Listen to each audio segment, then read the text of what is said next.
আসসালামু আলাইকুম এভরিওয়ান। আজকে কিন্তু আমি চলে এসেছি সেই মজাদার হাফ অরেঞ্জ আর হাফ লেমন ফ্লেভারের কেকটা নিয়ে।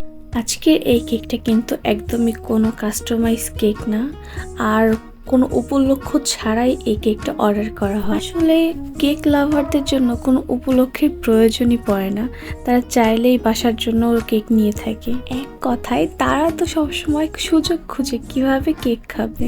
এই কেকটা হচ্ছে আমার স্কুল ফ্রেন্ড তার বাসায় খাওয়ার জন্য নেয়। আমি দুবাই থেকে যখন বাংলাদেশে আসি তখন থেকেই ও বলছে যে আমি কবে ঢাকায় আসব, আমার কেক অনেক বেশি মিস করছে।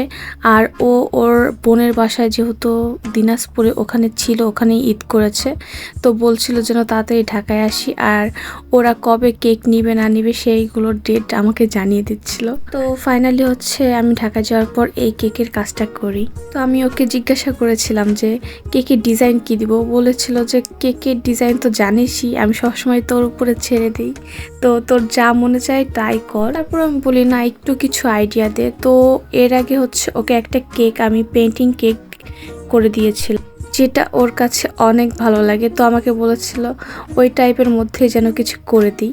আর সত্যি বলতে পেন্টিং কেক আমার এত ভালো লাগে, সবসময় মনে হয় আমি এটা ট্রাই করব, ওটা ট্রাই করব। কিন্তু আশ্চর্যের বিষয় হচ্ছে সবসময় ভাবি যে এই ডিজাইন ক্রিয়েট করব, ওই ডিজাইন ক্রিয়েট করব, কিন্তু যখন ডিজাইন করার সময় আসে তখন আসলে মাথায় কাজ করে না কোনটা রেখে কোনটা করব। তো ফাইনালি আমি এটা চিন্তা করেছি, আসলে যতটা চিন্তা করেছি ততটা ফুটিয়ে তুলতে পেরেছি কিনা জানি না, তারপর আলহামদুলিল্লাহ ট্রাই করেছি।